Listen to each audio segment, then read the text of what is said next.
Hi everyone, welcome back to Trees and Turtles. My name's Imogen and in today's video I'm going to be sharing how to become your own role model. If you're not already subscribed, make sure to do that, follow me on Instagram and like this video. Okay, let's get started.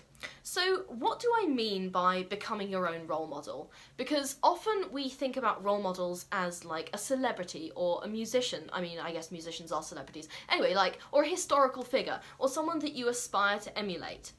And how can you be your own role model, right? How can you be the person that inspires you the most?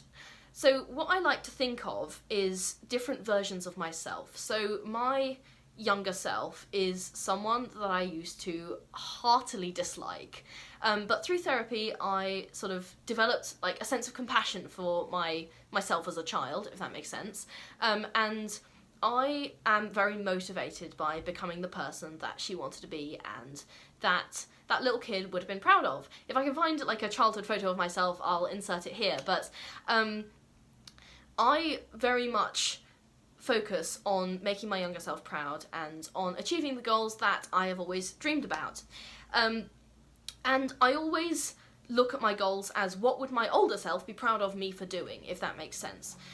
So sort of thinking about yourself in different versions and trying to make each iteration of yourself each year like better than the last is a really good place to start.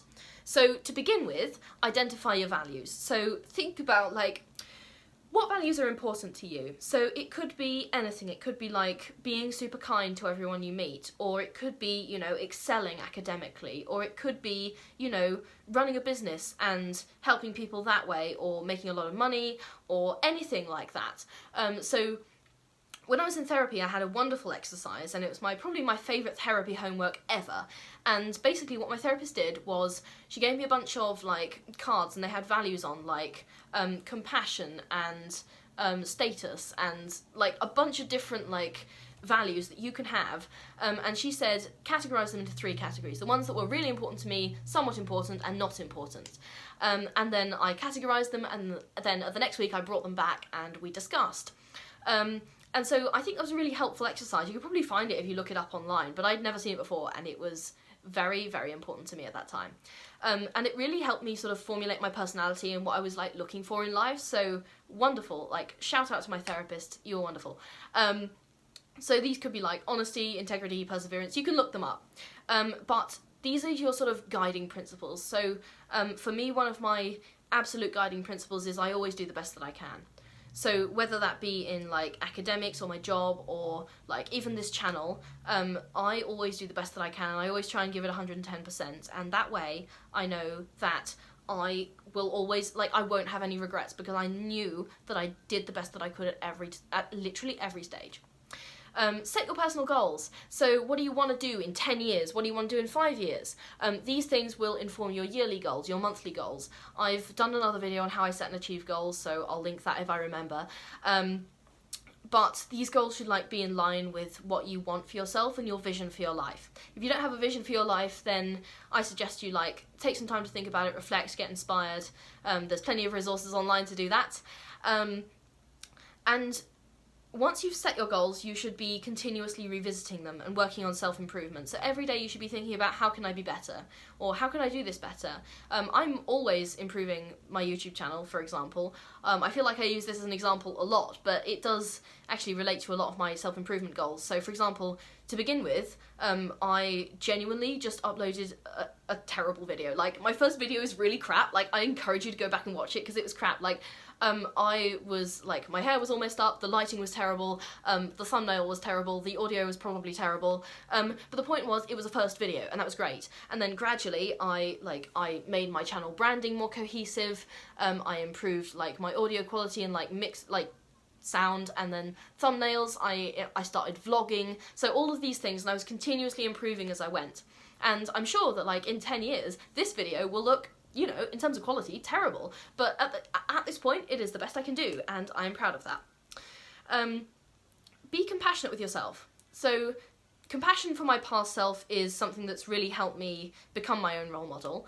And obviously, yeah, I have other role models as well, like, sure, everyone does, but having the amount of regard for yourself that you can see yourself now as a role model for your younger self and your future self as a role model for your present self, or even your present self as a role model for your present self, it can be really helpful. Okay, get yourself some positive habits. I go on about this a lot, and you're probably sick of hearing it, but once you build something into a habit, it kind of like, it builds momentum, and it kind of like takes off, and then you get into the routine of doing it every day. So one great habit I've been building recently is I have had like some really good consistent early bedtimes, and that's helped me with my sleep, and I genuinely think it's helped me with my mood as well. So get yourself some positive habits. These might be like mindfulness or healthy eating or literally anything. Just pick a positive habit and go. Also be mindful of your actions. Like, don't just do anything.